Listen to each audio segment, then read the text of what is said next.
Look, listen. I know how much you guys love scary stories. And while I know you're used to real paranormal encounters here, I wanted to make sure a great fictional scary story podcast and YouTube channel falls on your radar.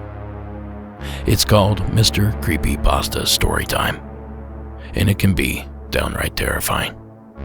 Mr. Creepypasta Storytime is a collection of some of the best fictional horror stories, or creepypastas, that the internet has to offer, expertly narrated by Mr. Creepypasta himself.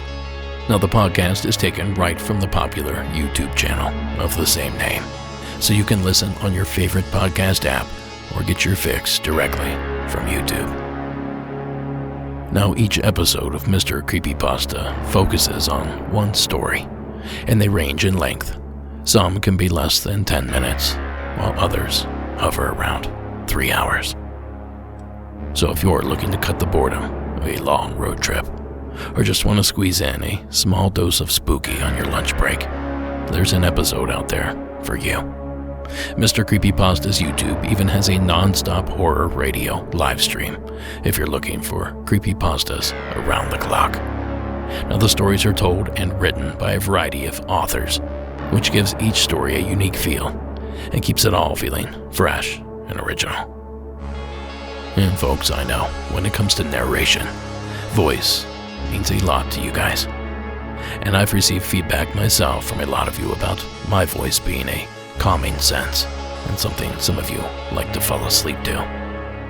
Well, I could see Mr. Creepypasta's voice being one that you feel the same way about. I found his voice performance perfect for this kind of horror storytelling, and he has a way of pulling you into a story, and he'll leave you hanging on every last word. Now, thus far, I've listened to tales of Wampus cats, horrors at sea, an unsettling discovery in a morgue, and much more. Whatever scary topics interest you, be it ghost, alien, cryptids, or something else entirely, you'll find it all in quantities that'll keep you up at night. I'm serious. Mr. Creepypasta has nearly 3,000 videos available over on YouTube. And trust me when I say, that is a lot of content. So next time you find yourself in the mood for some fictional terrors or chilling bedtime stories, please give Mr. Creepypasta's Storytime a visit, wherever you get your podcast, or over on YouTube. I'll put a link in tonight's show notes. And please don't forget, when you check them out, don't forget to tell them that Monsters Among Us sent you. Now, on to tonight's show.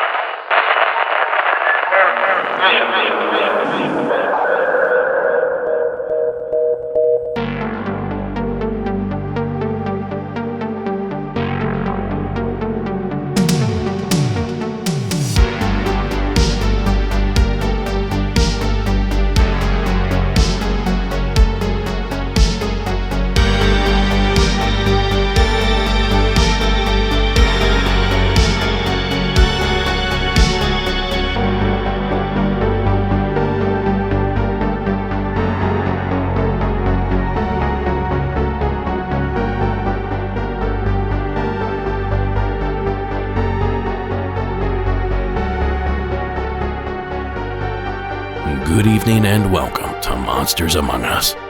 I am your guide, Derek Hayes. Hello there, folks, and thank you for stopping by. For those of you new to the program, this is Monsters Among Us, and I am Derek Hayes, and you've just stumbled upon a treasure trove of real paranormal stories told by those that experienced the event. And I promise you, you're in for a treat. Now, I bet those of you that already knew all that are just dying for me to get started. So for those folks, here we go. Coming to us from my home state of California, please join me in welcoming Chris Al to the program.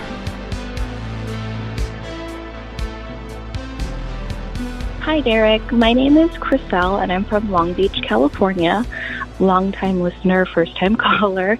I recently just became a patron on Patreon, but I also wanted to share a story because I just listened to the latest episode, Season 12, Episode 3, and someone spoke about precognition and that they saw their mother-in-law on the floor, and then when they got to the house, they saw that she was, all battered up and stuff. But anyways, this happens to me a lot, actually.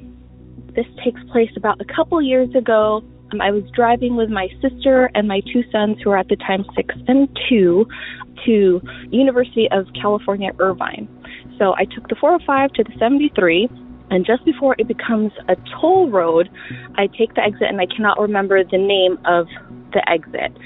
But I was driving, and I took the exit, and I was the first one at the stop of this exit, and it was a red light, and it was a T in the road. So because the way the freeway was, it was kind of high on either side of me, so I couldn't see to my left or my right because it was also at a curve.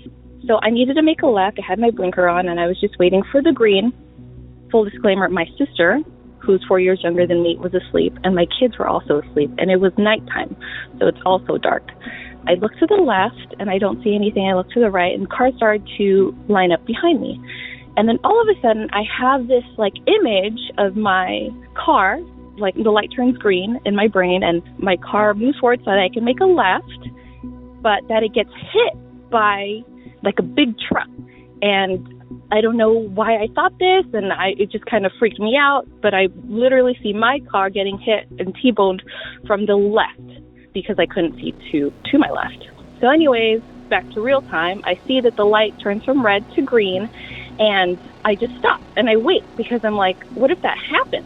And even the car behind me realizes the light is green, so it honks hey, girl, go, But right after it honks, this huge truck, the one that was in my thoughts, what I was thinking before, just runs. It's red, and I just think, oh my God, if I had gone, I definitely would have gotten hit, and I would have experienced what I thought of in my brain just before the light turned green.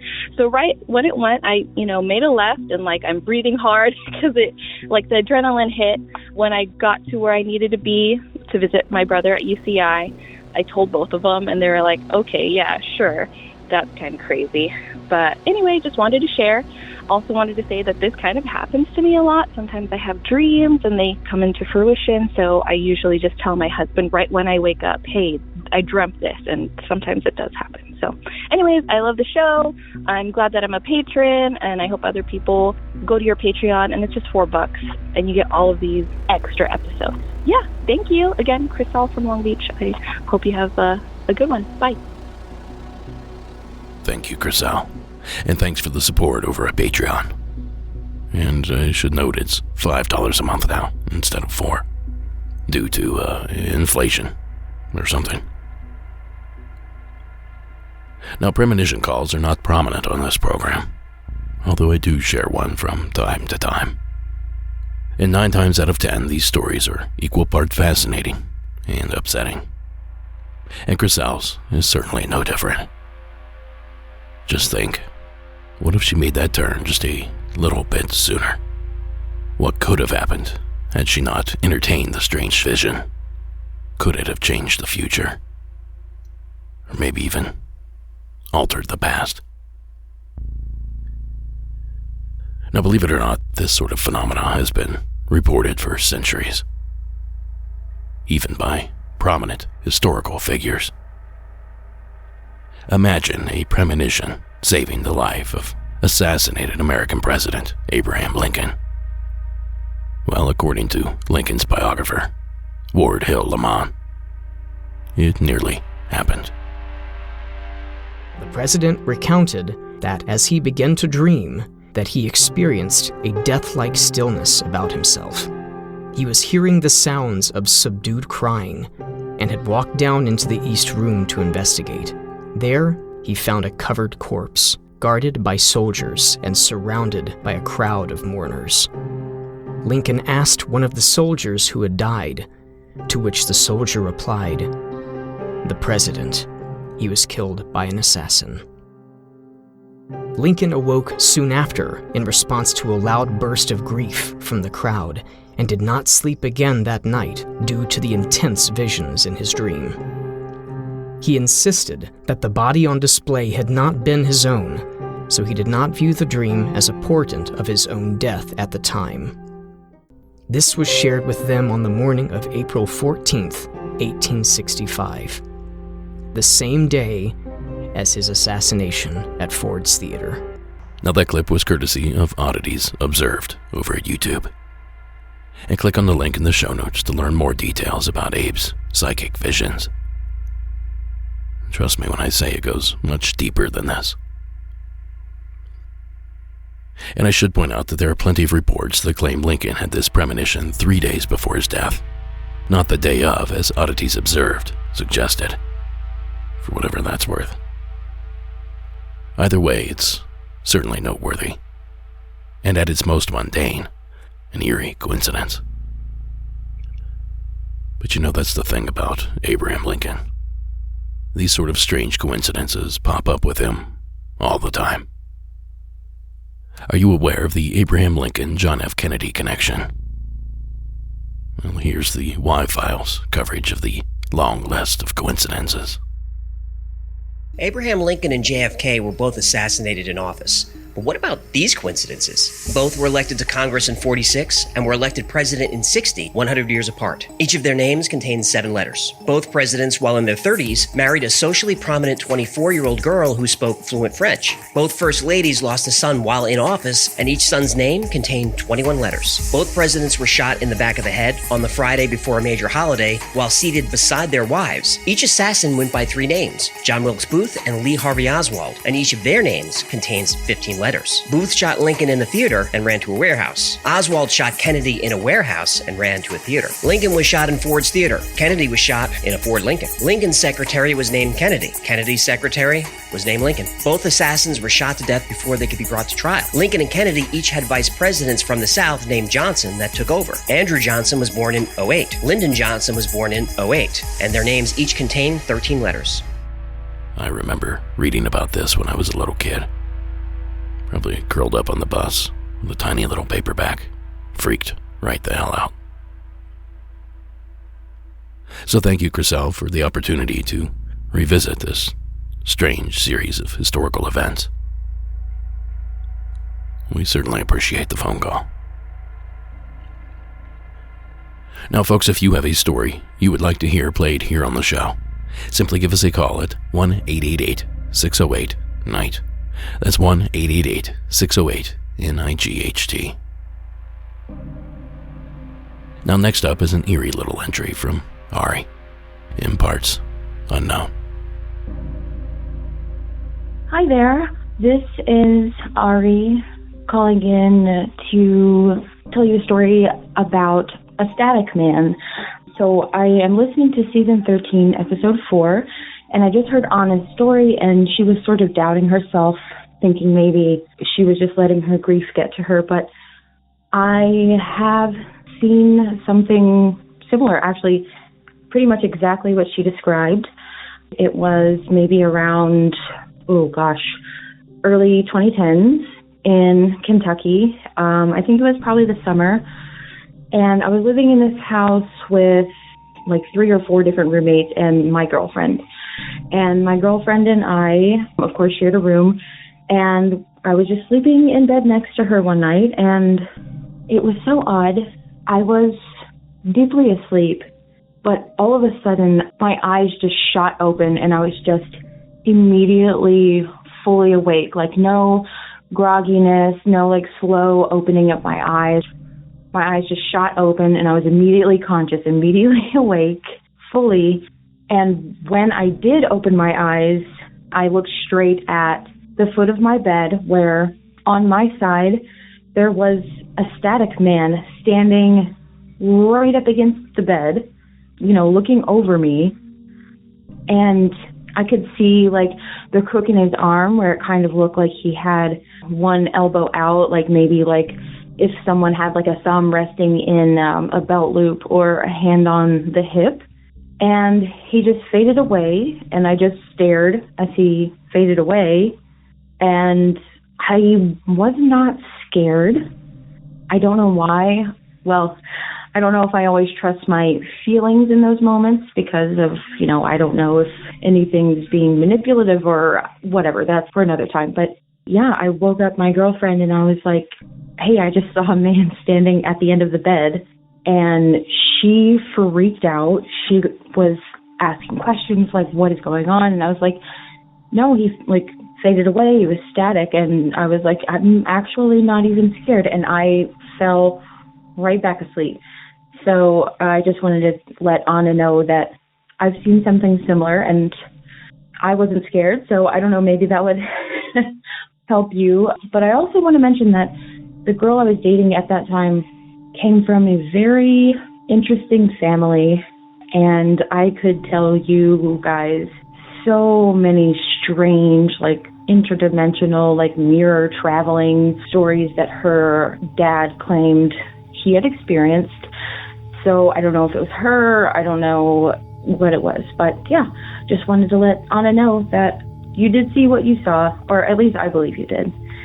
Thank you so much. I love the podcast. I just found it and I'm working my way through it. I'm binging it. So yeah, it's awesome. Thanks. Thank you, Ari. A hand on the hip like that. It sort of reminds me of a gunfighter from the Old West. A lanky cowboy with an itchy trigger finger. But to that hypothesis, I will say, the caller didn't leave their location, but I know the general area. And it's not a place, nor near a place, that I would consider associated with that particular Wild West behavior. So that's likely a dead end. The static man, though. Who or what is it? And where does it come from? And I suppose, most importantly to a lot of you, how in the hell can you avoid it? Until those answers are found, we thank you, Ari, for the little freak out. Now, speaking of freaking out, you ever see something so out of place that it takes you aback? Have you ever stumbled upon something so unusual that its existence doesn't even seem possible? Well, I know that Jeremy, over in Virginia, has had just such an experience. Hey Derek, how you doing? This is Jeremy calling from Northern Virginia. I have a little bit of a ghost story for you. So back in 2002, 2003 maybe, I'm from a small town in Northern Virginia. Well, me and my father, we were doing some work with the local historical society, working on an old cook's kitchen. Well, I happened to be there by myself one day, and as I'm tearing down a fireplace inside the cook's kitchen to rebuild, I had left for a few minutes to let all the dust and whatnot settle. And after that, about 20 minutes, I went back inside, and on top of the pile of bricks was a fresh picked rose. Now, I don't recall seeing any rose bushes around the property, but yeah, so that's my story. Love the podcast. Keep up the good work. Those are some classic ghost story vibes. Dare I say, almost Disney-esque. Thank you, Jeremy, for calling it in. Now, in my head, I'm picturing a long stem rose, like from a bouquet of flowers. A couple leaves, maybe a thorn or two, and a vibrant red, closed head of petals at the top. But I bet it was more of the outdoor variety that he found. Open petal, short stem, or maybe even stemless altogether. Something I probably would have found in my grandmother's flower bed growing up. And if the latter is the case, I wonder if a bird or squirrel put the flower there. Now, crows and ravens are infamous for gifting things to humans. There's even a popular story a few years back about a little girl that began receiving gifts from the crow she started feeding. Paper clips, lost beads, shiny rocks, pieces of bone. The same trinkets I have laying around my office. Anything that catches our eye. Anyway, the logical thought here is that an animal of some sort put the rose where Jeremy found it.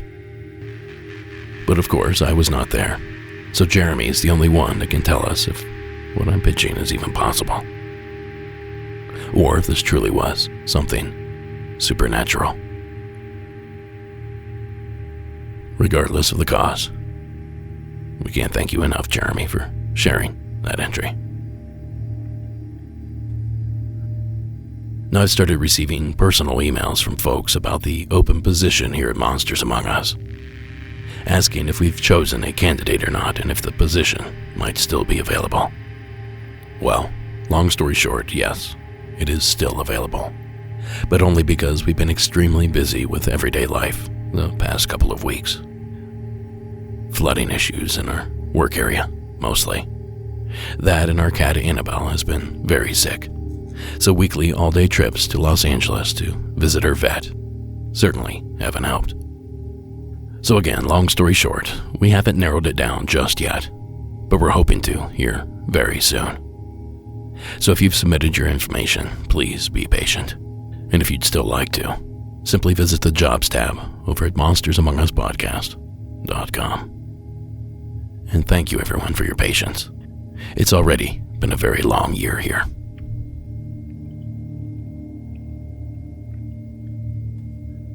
Now let's dive back into the action with a cousin of the Static Man, or so I assume. Dale from New Hampshire. Welcome to the show. Hi, Derek. This is Dale. I live in New Hampshire, and I got referred to your podcast by another podcast, Area 52, and if you haven't heard them, check them out. They're really great. So my story happened to me 3 times, and it's what we called, my family, the man on the washer. And thinking about it now, I know you have a lot of stories that you have talked about of the Hat Man, and this is the same description. So I call him the Hat Man now, but my family refers to him as the man on the washer. So in the early 1990s, my parents weren't very wealthy, so we lived in a small 3-bedroom apartment in Massachusetts. And one night, it was summertime, very hot, so we only had one AC, which was in the living room. So me and my siblings, me being the youngest, I was sleeping on the floor, and I had woken up just feeling weird, feeling like something was watching me. And I happened to look up and look over toward our washing machine, which was right off of where our kitchen was. And I had seen this man sitting on our washing machine, and it looked like he had a black trench coat. He was all black like a shadow, and a black fedora hat. And I looked up and I saw it looked like he waved, like his fingers very slowly, almost like slow motion. And I couldn't believe it, and I started crying. I thought maybe there was an intruder or something. And me crying woke up my siblings, and when they saw what I was crying for, they started screaming and panicking. We fled to my parents' room, and my parents got up, thinking that there was an intruder. They searched the house, and there was nothing. Strange. My mom pulled us in a room separate the next morning and asked us all individually what we had saw, and we all described the same thing. So a few years go by, and we're having a Christmas party. And after the Christmas party, I'm in a kitchen. Now, this is a different apartment. I am in a kitchen. It's like a galley kitchen, so it's a very small, narrow hallway, and at the end of the hallway was the sink. So I'm doing the dishes after the Christmas party, and to my left is a door, which was our laundry room. The door was ajar a little bit, and I happen to look inside there as I'm washing the dishes, and I see something peering back at me in the darkness of that room.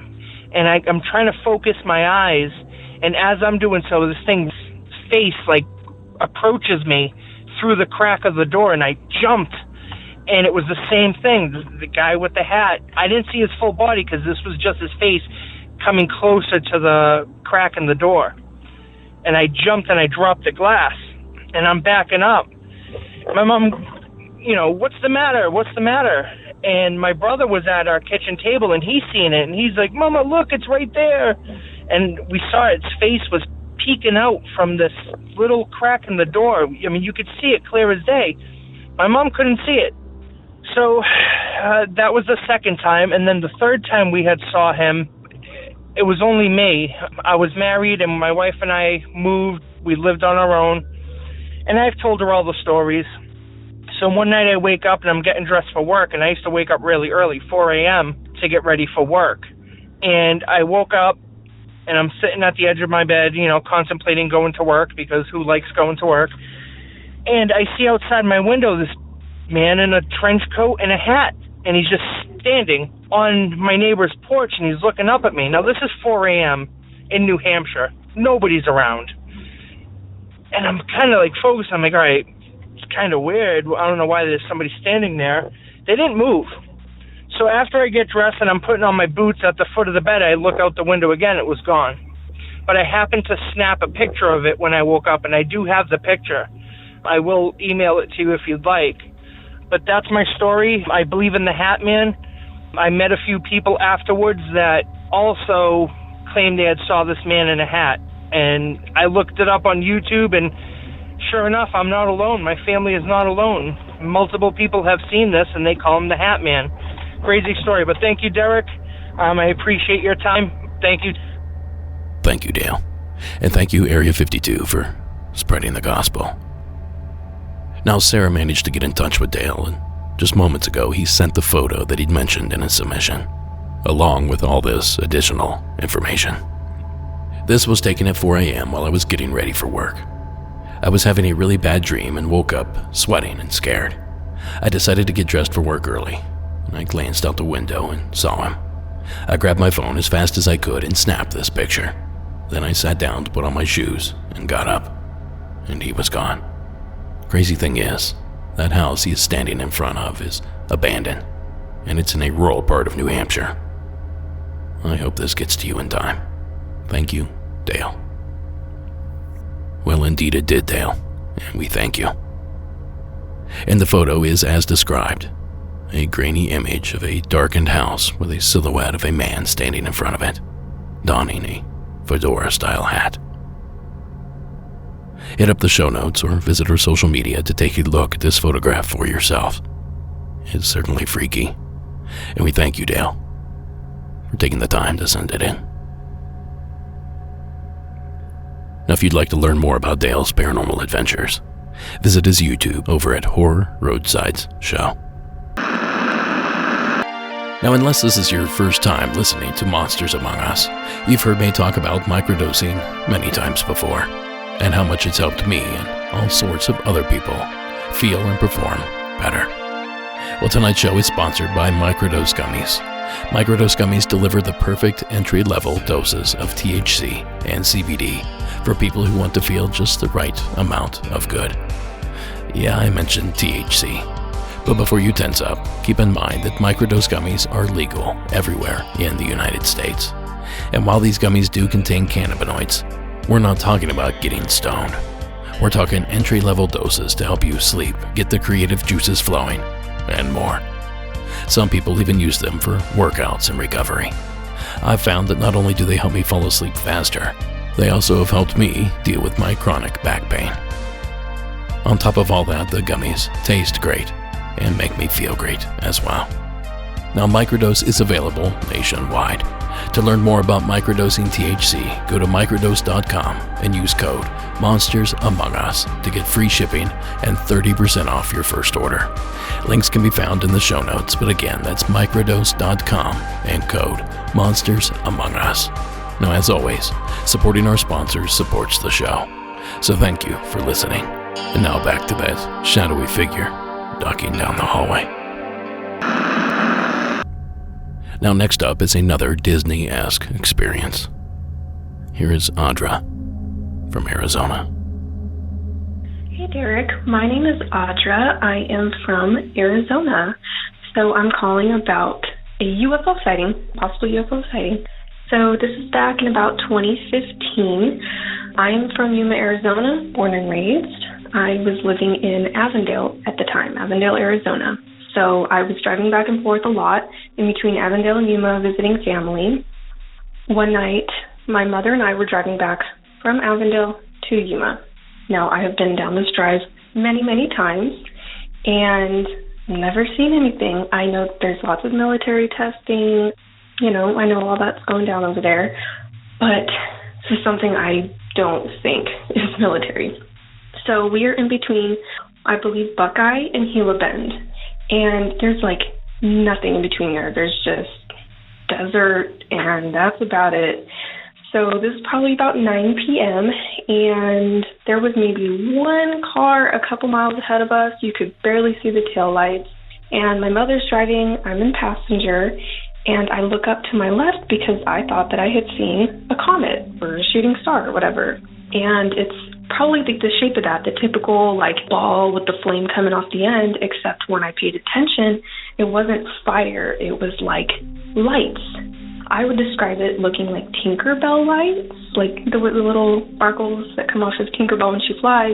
It looked like that, and the way that the lights would come and dissipate was starting from the tail going up to the front, and then as the lights would go up, the tails behind it would dissipate, and then it would go completely black, and then it would start over again. So I couldn't really tell what the shape of the object was, but I don't know, it could be a circle? I don't know. So it was probably about maybe 200 to 300 feet above us, pretty close. And I'm freaking out. I'm like, Mom, what is that? I'm like, what's going on? Is that a freaking UFO? I was calling my boyfriend. I'm like, oh, we're going to die. There's a UFO. I don't know. And then, so a second one showed up. And then a third one, fourth one, and I think there were a total of 5 or 6 that eventually showed up. Now, these things were following us. I mean, we're going 75, 80 miles per hour, and these things are keeping up. And every time that they would disappear and pop up again, they were almost closer and closer to our car. And so we got to the point where the final one showed up literally right above our car, probably about 100 to 200 feet up, and then it just went completely black, and that was it. And all of them went out. Did not see them again. We rolled down the windows the whole time. We couldn't hear. They made zero sound.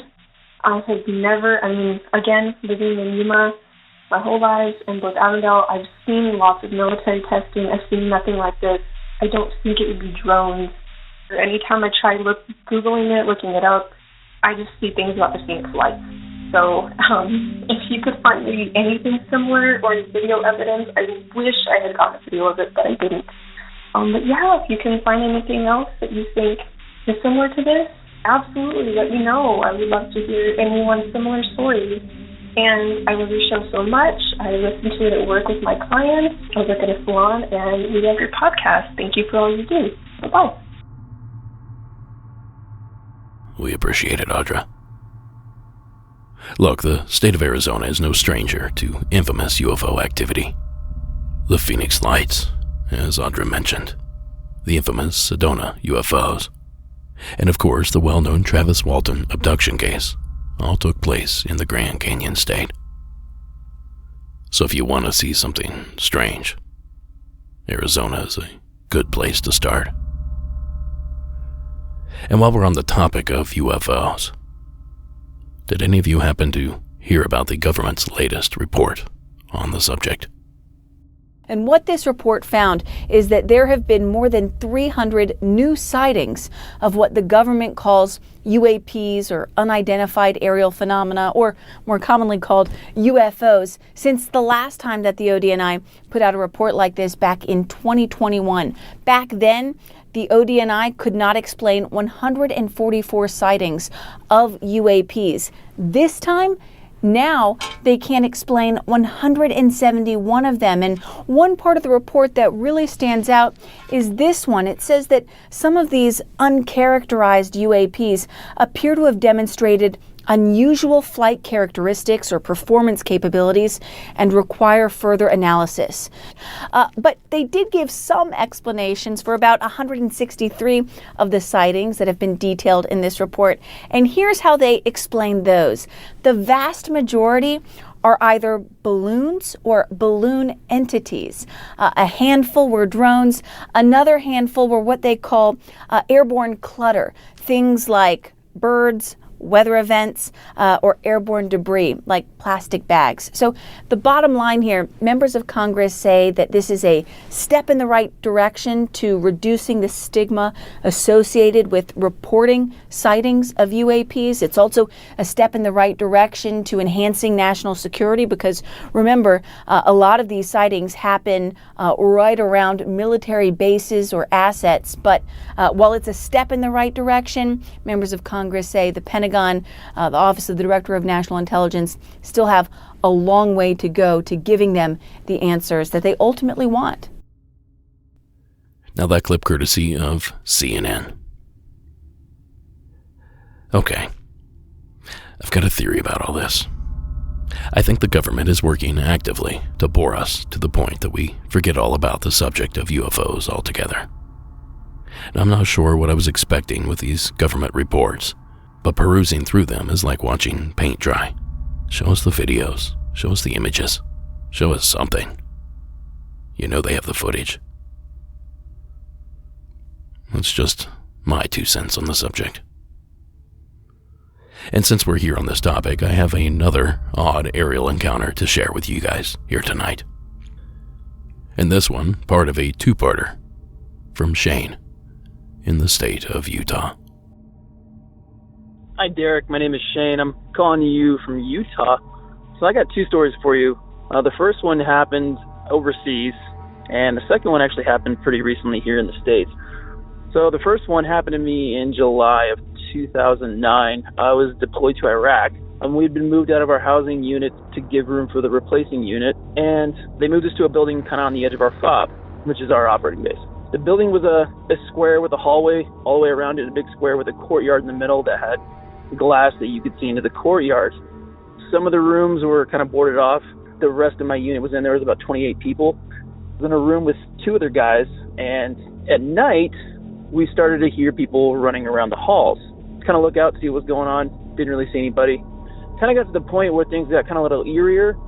One night, I was sitting there in my room with my friends. They were playing on their computers, and I was just reading a book, and we heard laughing. Now, it wasn't an adult laugh. It was like a child's laugh. We all looked at each other, and we stood up, and I immediately ran to the door and opened it to see what was going on or who it was or what was happening. And at the same time, a couple of other people opened their doors and kind of looked at me like, "Did you hear that?" Yeah, I heard that. So we stood there for a minute, didn't hear anything else.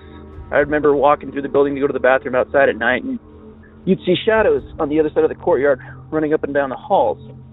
Now I know that side of the building there was nobody there, and everyone was pretty much keeping to themselves. I mean, we were at the end of our deployment. Everyone was kind of tired and didn't want to mess around, so I thought that was kind of odd. That was my first experience with that. The second one actually happened this past summer in Washington State. I'm a wildland firefighter now. I work for a federal agency, and I was up in Washington for dry weather that they were having.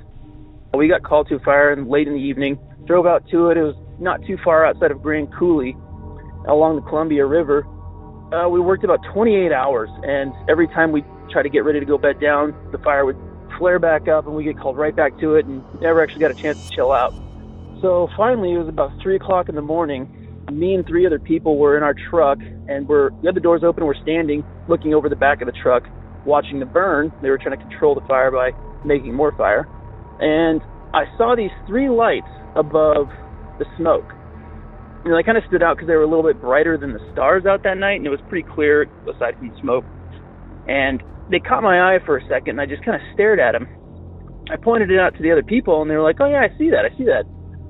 Not more than a few seconds later, all 3 simultaneously seemed to lift up and just dissipate. And kind of threw us all for a loop. Like, I know we hadn't slept, close to 30 hours, but more than one person saw it, and we all confirmed to each other that we weren't crazy and we weren't seeing something that wasn't there. So anyway, man, keep up the good work. Just found your podcast recently. Love the show. My kids love to listen to it on our long trips back to Arizona, and just keep it up, man. Thank you. Thank you, Shane. Well, it's certainly much more exciting than some stupid government report. You know what, if you don't mind, let's just go ahead and make this a UFO hat trick. But first, a little refresher on an age-old legend. North Carolina's Brown Mountain Lights.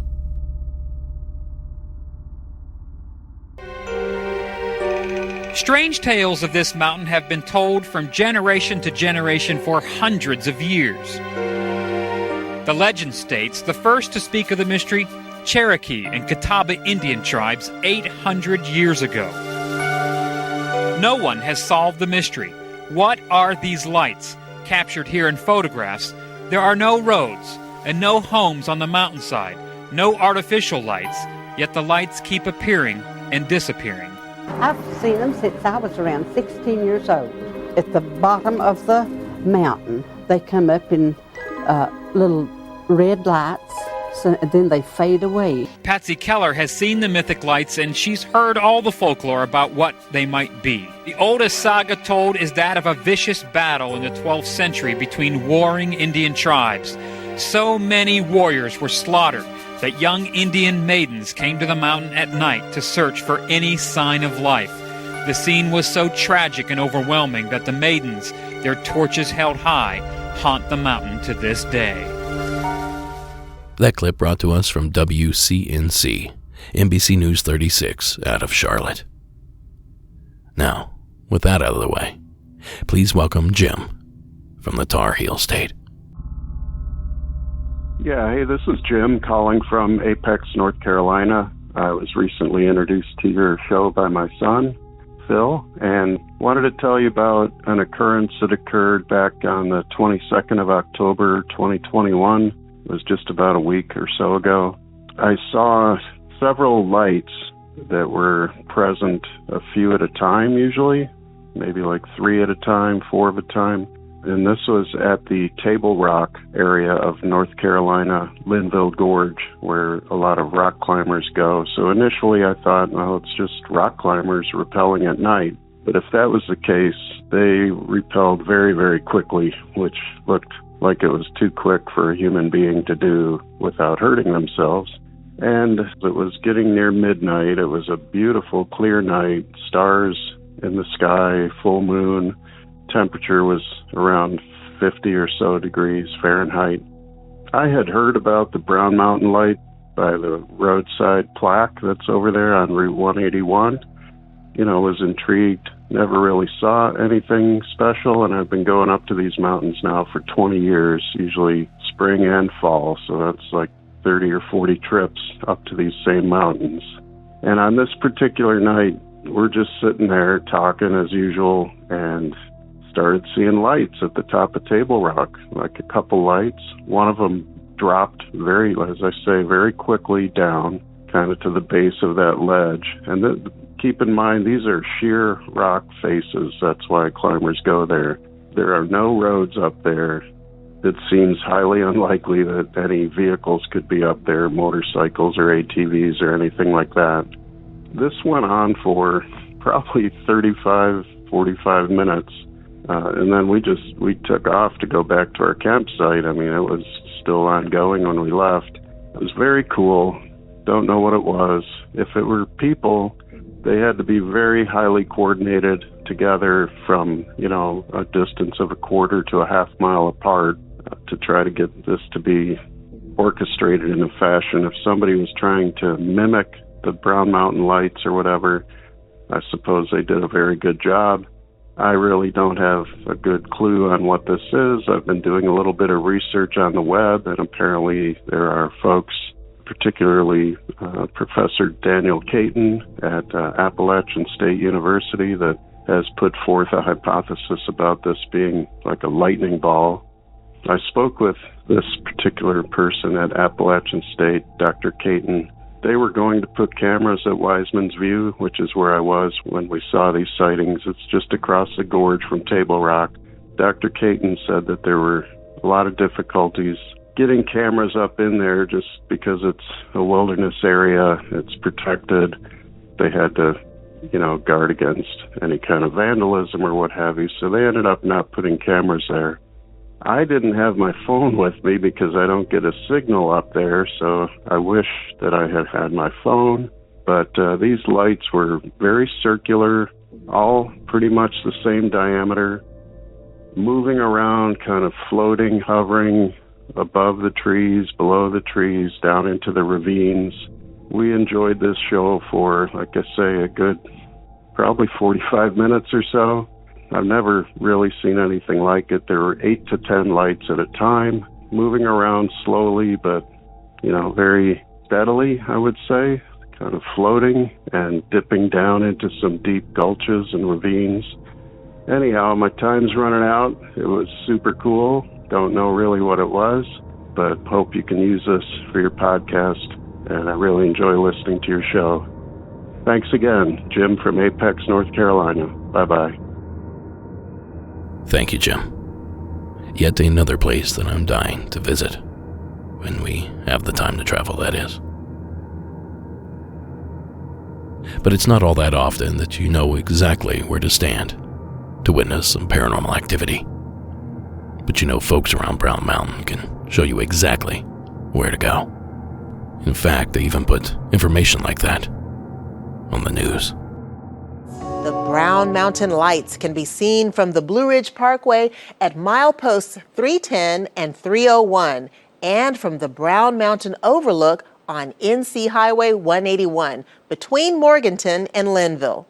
There is also a Brown Mountain Overlook on North Carolina Highway 181 that was recently improved with help from the city of Morganton for the purpose of attracting those who visit the area to see the lights.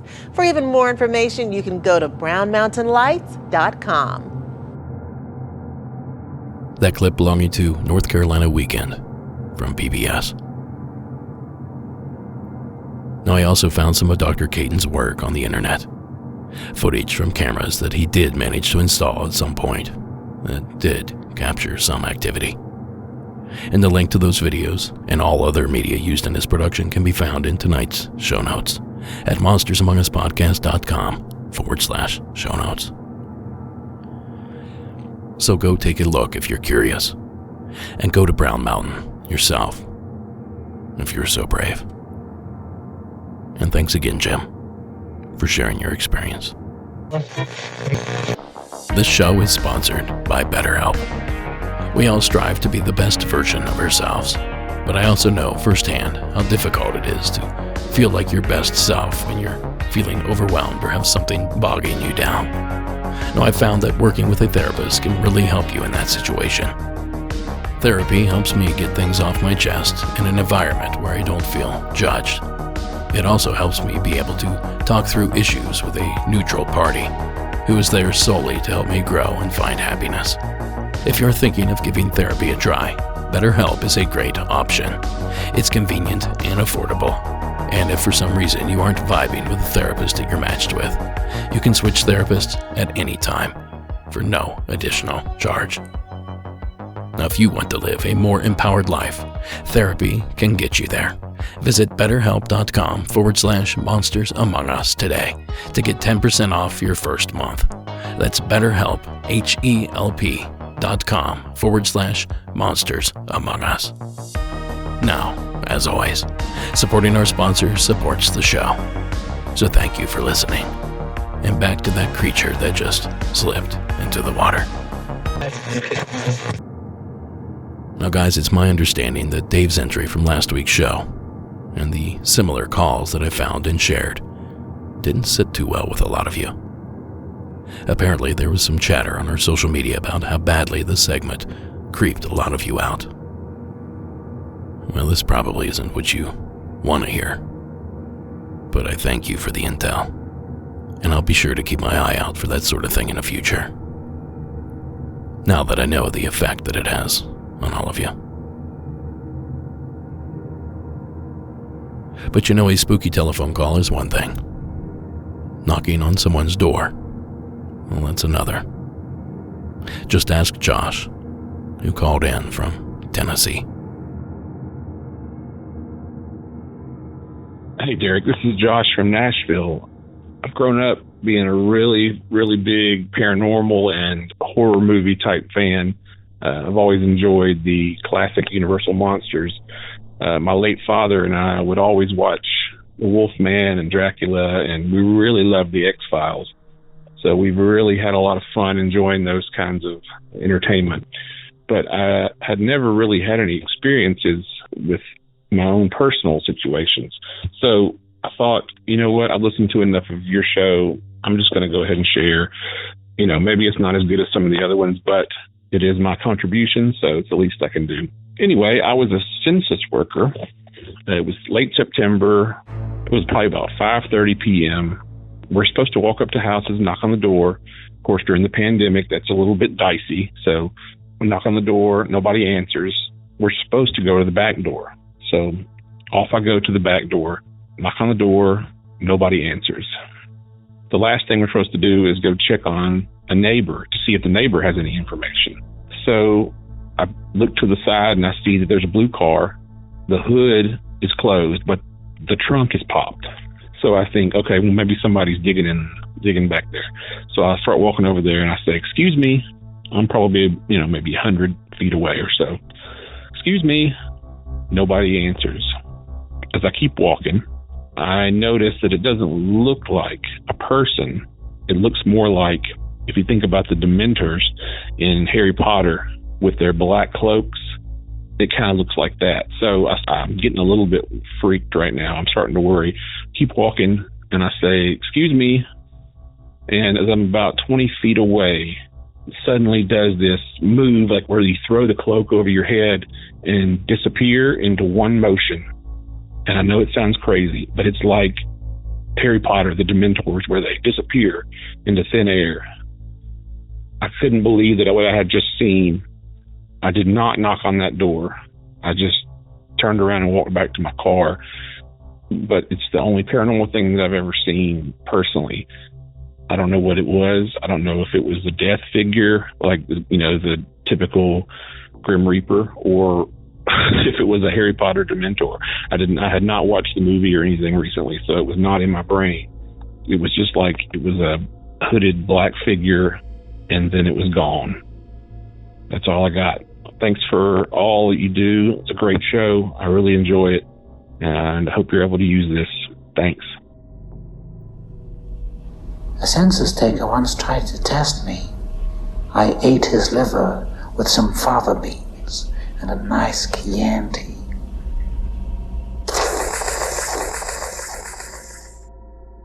I'm sorry, but that infamous line from the film Silence of the Lambs was all I could think about throughout Josh's terrifying entry. Him being a census taker and all. This is one of those entries where I struggle to find any logical explanation to explain the encounter. So instead of guessing, I'll simply say, thank you, Josh, for the unsettling experience. Now, real quick before we venture forward, don't forget you can still take advantage of our New Year's sale over at our merchandise shop at monstersamonguspodcast.com/shop. 15% off everything, store-wide. Again, that's monstersamonguspodcast.com, and just smash the shop button. Now, if you will, please welcome tonight's closer, out of the state of Connecticut, Sean. Welcome to the program. Hey, brother. Absolutely love your show. My name's Sean. I live in Connecticut, Meriden to be exact. I'm a big fisherman. Like to go out, not a big hunter, big fisherman. But I know to get the big ones, I started hitting the reservoirs, the illegal reservoirs. There's a couple in there around where I live. A couple towns away from me, there's a reservoir called Broad Brook. It's in between the towns of Cheshire and Wallingford, Connecticut. Vast woods, thick woods. You barely can walk through them. There's two parts between two towns that have roads that separate the reservoirs. There's 4 reservoirs altogether. You could Google it if you'd like. Anyways, I had my wife drop me off about 5:30 a.m., give or take.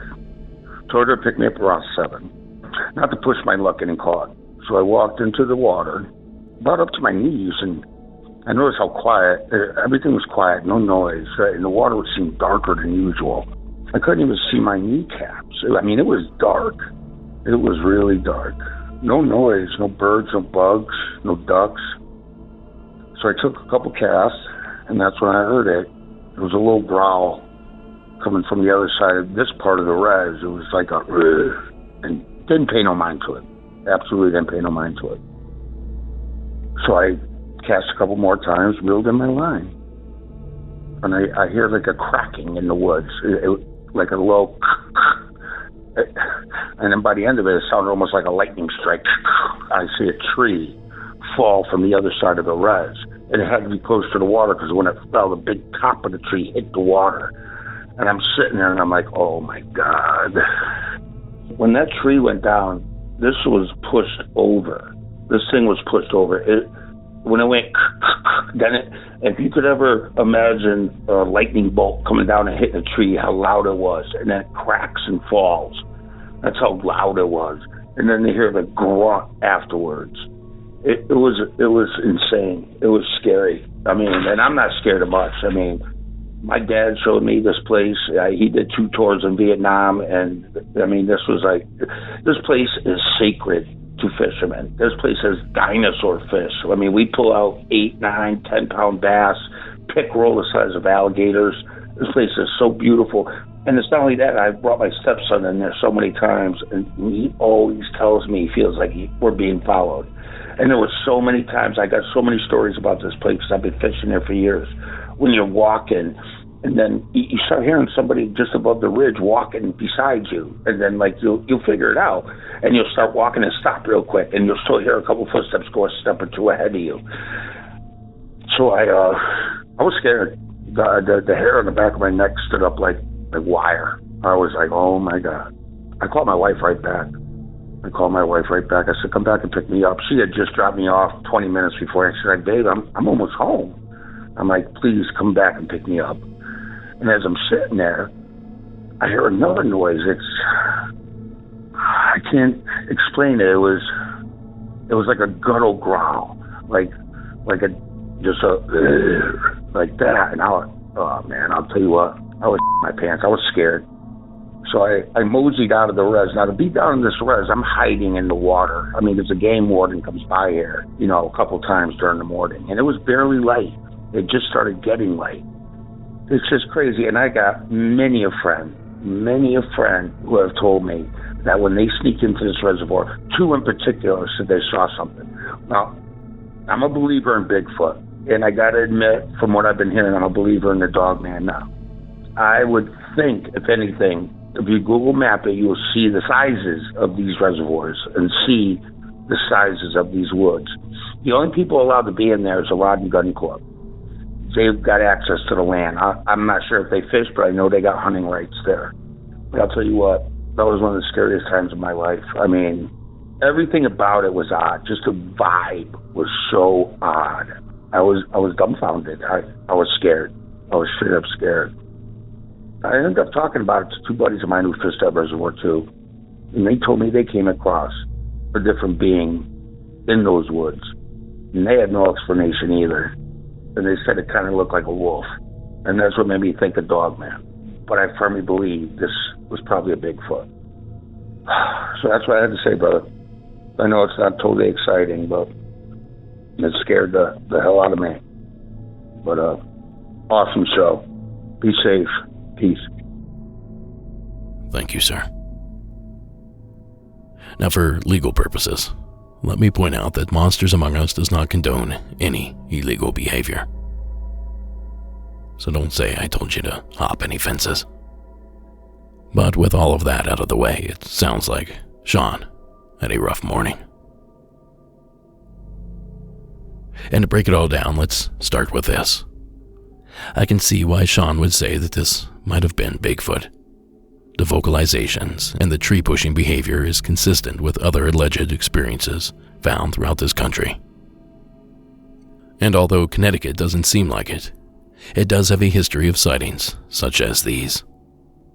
And it also has its own infamous monster.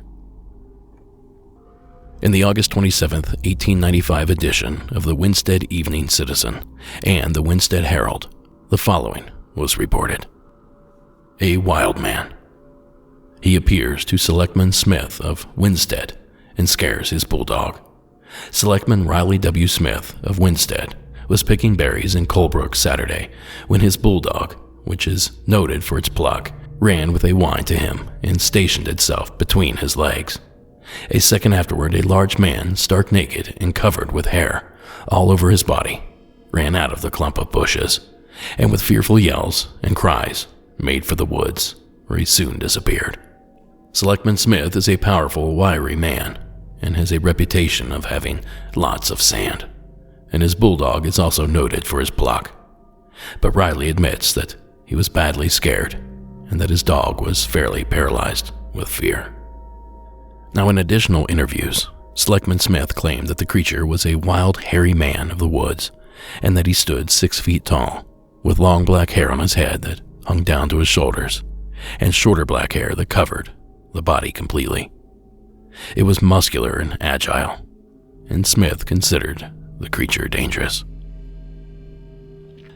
And after that, citizens around Winstead began to see this crazed manimal. One farmer claimed it stole chickens. A few women in town claimed to see an escaped gorilla.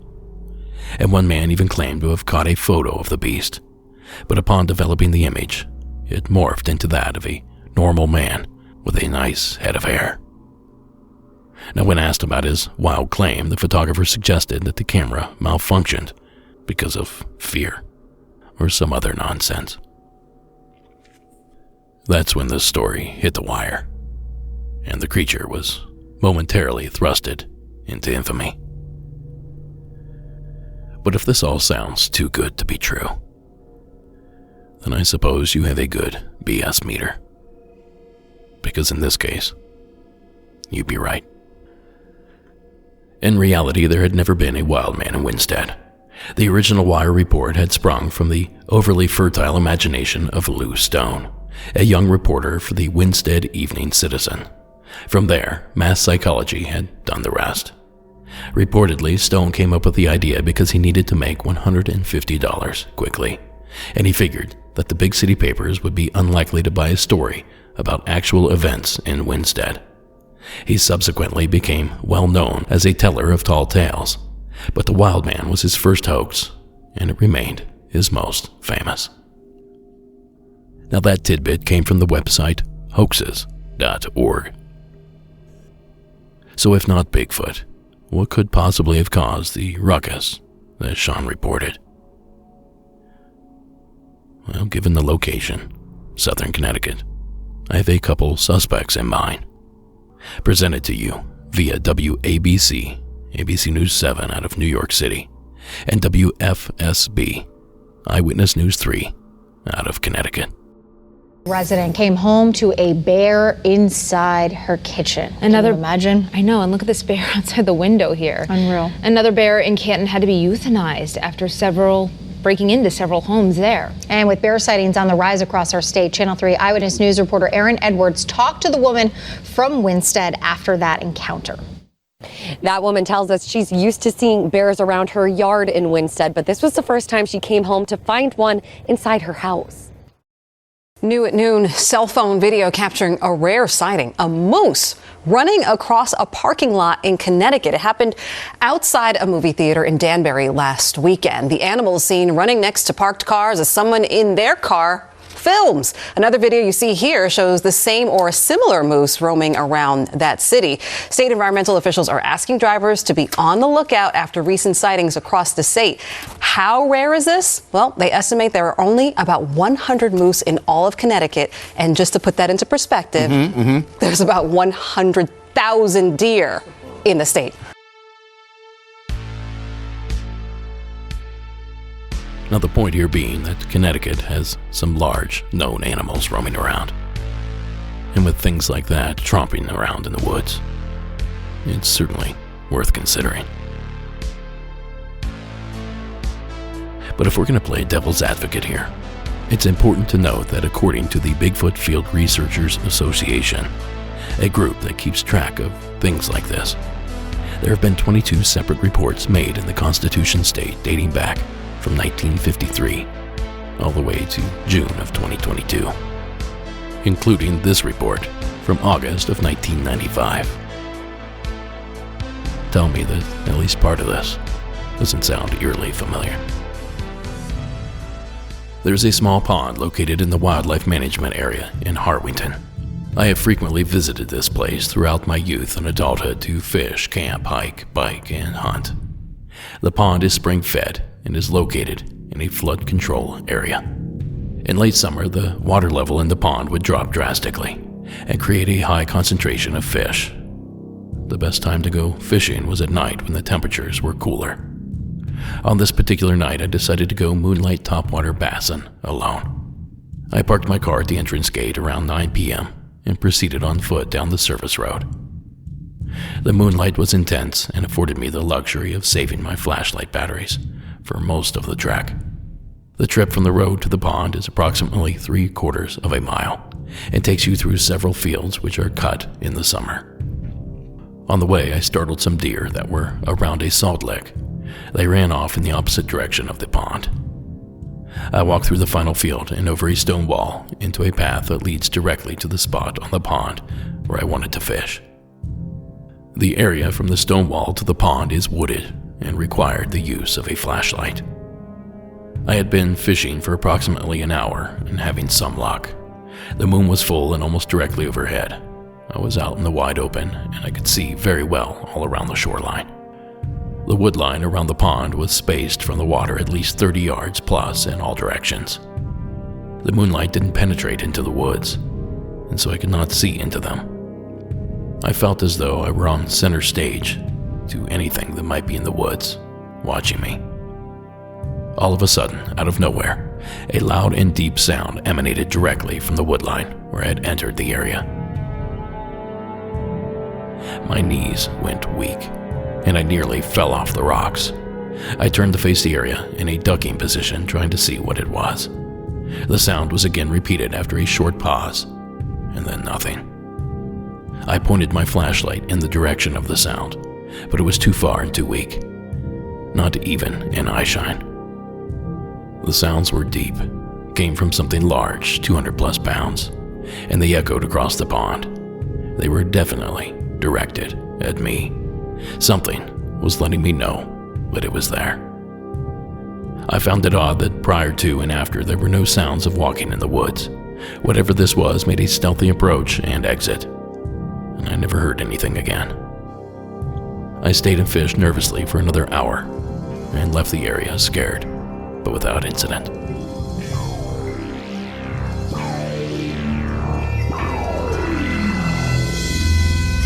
When the moon hangs high on the breast of the lake, and the bite of the wind is like a slap in the face, a legend of horror lurks in the haze.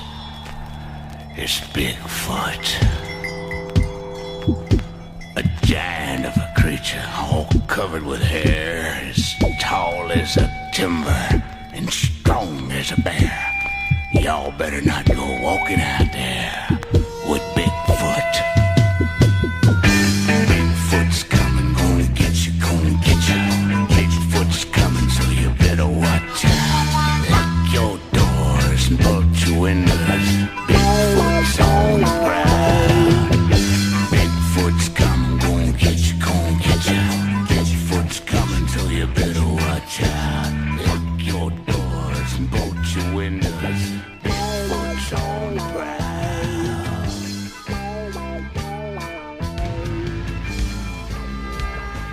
Now, if you're wondering, those two locations, Sean's experience and the BFRO report, both took place less than 30 miles apart. And a link to this full report and the other 21 from the state can be located in tonight's show notes. It doesn't seem to matter where you are. Legends of an upright, hairy monster seem to persist, even in the most unlikely of places. So big thanks to you, Sean, again, for the entry. And Sean, please, stay out of trouble. Oh, and that Bigfoot song you just heard a few moments ago, that was sent in by a listener. It had somehow evaded my radar until now, despite it being absolutely amazing and being released back in 1976. That was Bro Smith with Bigfoot. The full link can be found, you got it, in the show notes. Anyway, I think that's going to do it for this episode. Monsters Among Us is written and produced by me, Derek Hayes. Additional support is provided by Sarah Carter Hayes and Addie Lloyd. All media used in this production is done so under the protection of fair use. Please take the time to follow us on our social media accounts. And we also have an account, and we post over at YouTube as well. If you can, please leave us a rate and review wherever that sort of thing is possible. And finally, tonight's score was provided by Iron Cthulhu Apocalypse, Co.ag Music, and Carl Casey at White Bat Audio. Thank you so much for joining us. And we will catch you all back here next week. Have yourself a good night.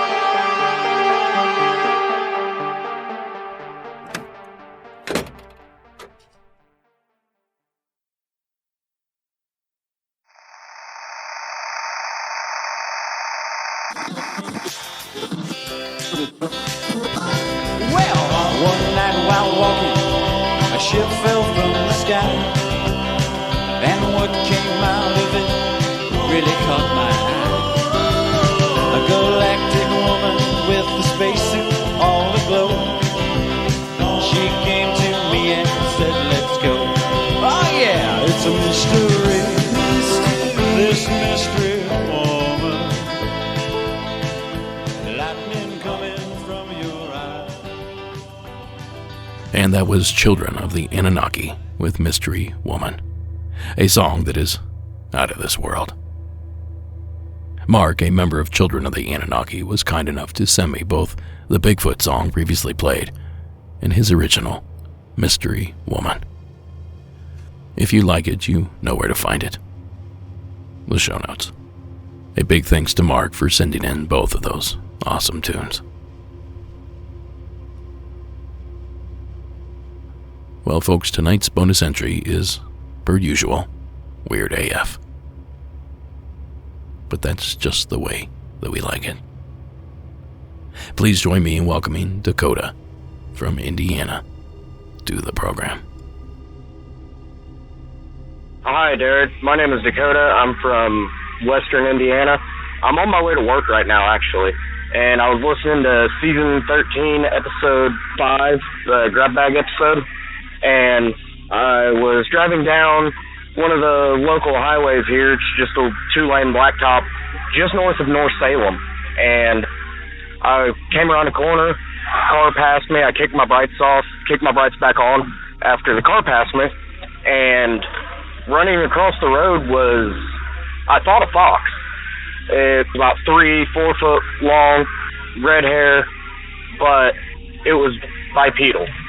It was on its hind legs running across the road. And I'm still just trying to figure it out. But anyways, keep up the good work. Love everything about it. I listen to it religiously just about every day. So keep up the great work. Well, that is a first. Foxman. A werefox. Whatever you want to call it. It reminds me of an obscure, at least here in the States, television program from the early 2000s. A British program called The Mighty Boosh. And on the show they featured a character called the Crack Fox. I suppose you probably had to have seen it. But if this is a new cryptid, I am unaware of it. So if anyone out there listening, perhaps in the Indiana area, has any additional information on the subject, please do the right thing and get a hold of us. Our toll-free number is 1-888-608-NIGHT. Oh, and if you're bouncing around the Indiana area, stop by the Lantern in Logansport. Owner, artist, Monsters Among Us collaborator, and all-around cool person, Brett Manning, has set up a delightful little shop worthy of a visit. So please go and support the weirdness, because it's just too far away for me to. Now then, it's time to send this puppy into overtime. And if you'd like to join us over at Beyond, simply visit patreon.com and search for Monsters Among Us Podcast. Then select that $5 level, then boom, you're in. You're in for a treat, I would say. You'll get instant access to something like 70 bonus episodes. So hurry on over, even if it's only for a month or so. In that case, we still both win.